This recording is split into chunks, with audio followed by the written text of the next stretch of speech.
Carros com motores que não poluem, abastecidos com combustível do futuro feito a partir de água. Parece conversa de maluco, coisa de ficção científica, só que não é não. Pesquisadores das universidades públicas aqui de São Carlos estudam como tornar viável a produção do hidrogênio a partir de recursos naturais. É uma alternativa que não joga fumaça no ar e, ao contrário do que possa parecer, não agrava o problema da falta d'água. Hoje o hidrogênio está presente no dia a dia, mas a gente nem imagina. Você sabia que ele é usado, por exemplo, para produzir adubo e para fazer a margarina do seu café da manhã? E a indústria automobilística também tem apostado no gás como a energia do futuro. E o Brasil não fica atrás. Em São Bernardo do Campo, 3 ônibus com novo combustível devem começar a rodar em abril. Eles vão ter autonomia para andar até 300 quilômetros. E o motor, movido a hidrogênio, não libera poluentes, mas apenas vapor de água. Uma inovação importante para o meio ambiente, mas ainda não totalmente limpa, porque hoje esse gás é produzido a partir de outros combustíveis. O mais comum, por exemplo, quando se pretende usar ele para fins industriais, é produzir ele a partir do gás natural. E aí então se produz, além do hidrogênio, gases como, por exemplo, CO2, que contém um pouquinho de monóxido de carbono, né? Portanto, poluentes, como a gente pode perceber, né? Luz do sol e água. Pesquisadores de vários países descobriram essa combinação, que dá para produzir hidrogênio usando esses elementos disponíveis na natureza.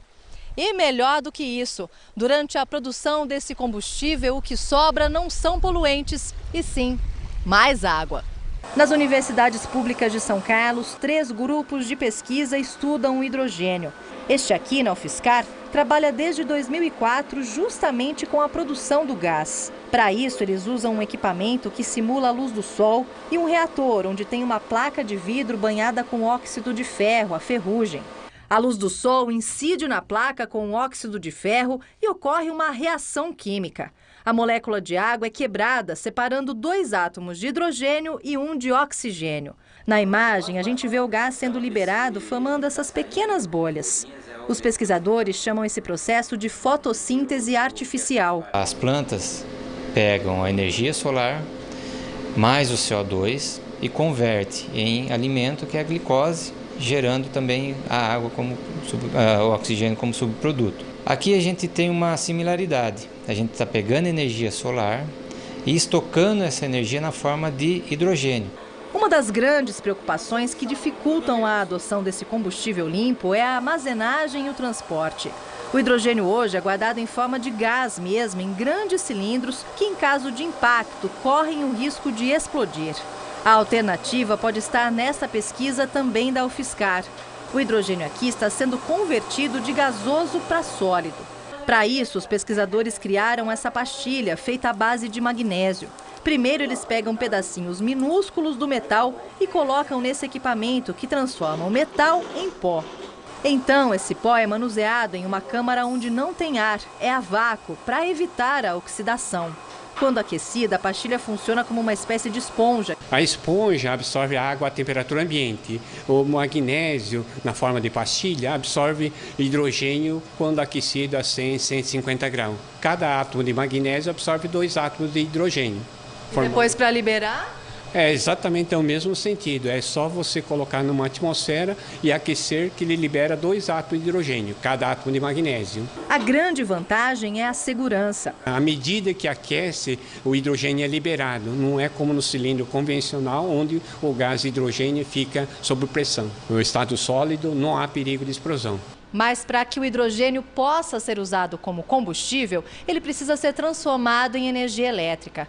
Para isso, seja nos carros, nos ônibus ou até em estações espaciais, são usadas células como essa daqui, olha, equipamentos com pequenos componentes que funcionam como uma pilha. Essas peças pretas que vocês estão vendo são os eletrodos que formam um polo negativo ou positivo quando entram em contato com o hidrogênio ou com o oxigênio. E quanto melhor for o material desses eletrodos, mais corrente elétrica é gerada. E esse grupo de pesquisa do Instituto de Química da USP estuda justamente esses materiais. Eles criaram um protótipo de um gerador que funciona acoplado ao motor elétrico de um carro. Num dos tubos vai hidrogênio para formar o polo negativo. no outro o oxigênio para criar o polo positivo.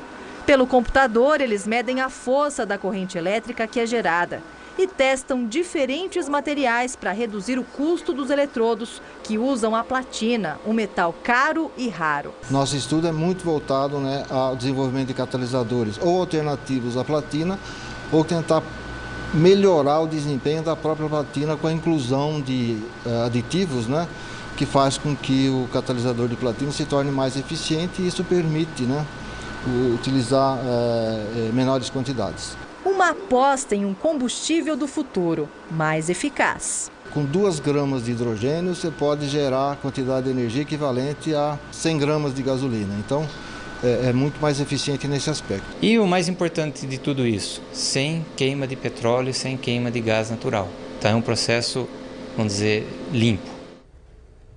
O Ministério de Minas e Energia tem projeto para usar o hidrogênio no transporte público. Além da USP e da UFSCar em São Carlos, a Unicamp em Campinas e o Instituto de Pesquisas Energéticas e Nucleares da USP de São Paulo também desenvolvem pesquisas sobre o hidrogênio.